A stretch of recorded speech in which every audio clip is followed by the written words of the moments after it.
Hey Panthers, welcome to this week's Coach's Show. I'm Fletcher Newman here with Coach Wendel to discuss last week's game. The Panthers had a heartbreaking loss in an extremely hard-fought game against Burleson Centennial. Coach, how proud of you of your players after Friday night? I thought we played extremely hard. I was exceptionally proud of their effort, but how about the crowd? Starting with the pep rally, I'm just really proud to be a Midlothian Panther and be part of MISD. The energy in the pep rally was fantastic. The student body was awesome at the game and the pep rally, and the people representing for Breast Cancer Awareness Month, and just a lot of excitement and energy at the game. To the game and to our players, though, the effort was great. I thought the moment wasn't too big for us. I thought we went in very confident and played exceptionally hard and fought fire with fire. They were a very physical football team, and we played as physical as they did. We just made a few too many mistakes, mental mistakes in the end. Credit them, but it was a fantastic environment for a high school football game. We saw lots of things that the Panthers executed well last week, but what was the biggest thing that the team did well? I can just keep playing each down. I thought the defense played exceptionally hard. I did a lot of good stuff. The defense held them to 10 points. When you do that, you feel like you should win the game. So the defense was prepared and ready, and that's probably what we did best. We saw more blocked field goals than we normally do that shifted the direction of the game, but why do you think that was? There were two blocked field goals that really impacted the game. First, we had one blocked in the first half. That gave us the opportunity to go up, I think, 10-0. We had it blocked down on the 5-yard line. I just have to clean up some things. I thought our line splits were too tight. We overstepped too far inside. They had a really quick guy come off the edge. He was a player they haven't played at that position before. It was actually their fullback they put in to attempt to come block that. He did a great job, made a great play. And at the end of the game, our defense, after a goal line stand by our defense and two stops by who we've got with us today, Nick Pollard, two stops inside there. They go for a field goal, and just a tremendous effort by Caleb Tompkins to get a blocked field goal. He shot through the line, put his hand up, blocked the ball. It was a great block, and then he had the wherewithal to go attack the ball and recover the fumble too. So it was just an extra effort play on Caleb's part, but both of those plays had a tremendous impact in the game, and Caleb's block gave us a chance to win the game. We just have to go get a first down. Let's take a look at some of the highlights from the Centennial game.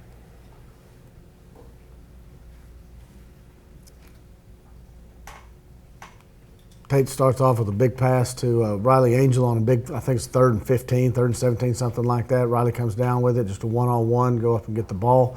Great throw, good protection right there, and a good catch by Riley. Get down on the goal line and give J.T. Cavender the ball. Gets just an extra effort run on his part, not actually blocked real well, just a good run.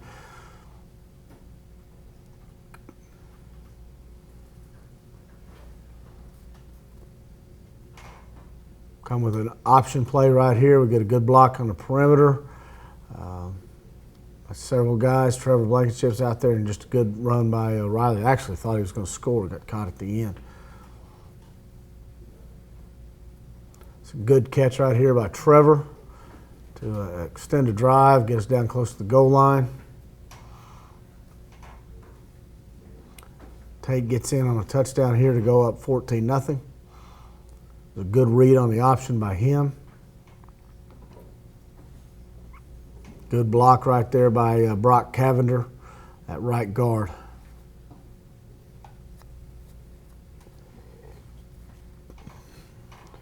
Nick has a pass. I think this is 3rd and 8 or something like that.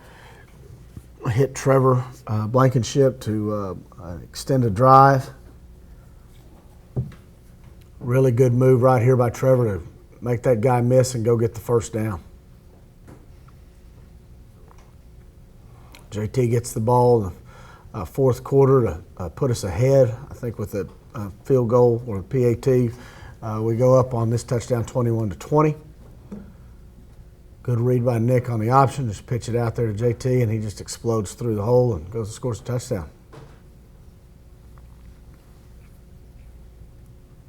And now let's look at some of the Friday night results of the other teams in our district. Aledo beat Everett 42-13. Seguin came up short to Burleson 45-27. Joshua was shut out by Cleburne 55-0. We have a player here with us today, Coach. Can you tell us a little about who's here? We have Nick Pollard with us today. He's had an exceptional year thus far. He's playing at a high level at defensive end. Made some critical plays down on the goal line last week, but has really played well all season long. He's part of our leadership council and just an all-in player and very explosive and has a chance to play at the next level and be pretty good at it. Now let's visit with him.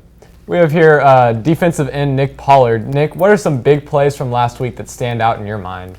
Of course, the goal line stand and the field goal block by Caleb Tompkins.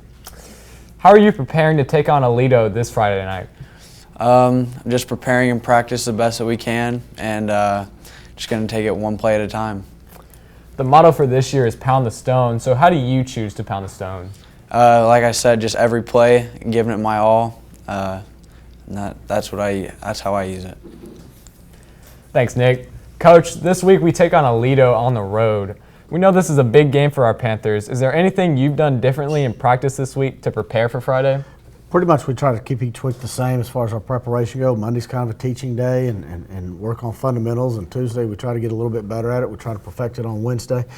Because of some issues on the team, we've kind of backed off some of the physicality and trying to protect their bodies and make it more mental reps than anything else. But for the most part, the practice schedule stays the same. What's been the main focus in practice this week? Well, we just got to execute what we're trying to do, and we've got to protect the football. We've got to hold on to the ball and not put it on the ground. And if we execute, we feel like we can squeak out first downs and keep their potent offense off the field. So that's been obviously a point of emphasis. And then on the defensive side, they've got two really good receivers that they try to throw the ball to about 45% of the time. So we're trying to make sure we have coverage on those guys and at the same time keeping contained in their running game. So there's been a lot to work on. Have you seen a difference in the way your players are preparing for this week's game after last week's games? I think our players, it goes back to our motto, pound the stone, and it doesn't matter who we're playing. It doesn't matter what happened last week. It doesn't matter what happens tomorrow. It's just get up each day and focus on the job at hand and work to get better. And there's no relief in success, and there's no futility in failure. You just keep getting up and keep grinding. Yes, sir. And now let's take a look at the rest of this week's district schedule. Coach, who do you think will win out of these games? You know what? I think Seguin might pull off an upset against Cleburne. I'm going to say 27-26. I think University is going to beat Joshua about 28-7. I think the Centennial Spartans will beat Burleson High. I know that's a rivalry game. I'm going to say 28-21. That wraps up this week's edition of the Coaches Show. Thank you for tuning in. Thanks to Coach Wendel and Nick Pollard for being here. We hope to see you on the road Friday night at Aledo. This Friday night is whiteout. Shirts are on sale during lunches. Let's white out the stands and cheer on our Panthers. If you can't make it, be sure to listen to the action on pantherradio.net.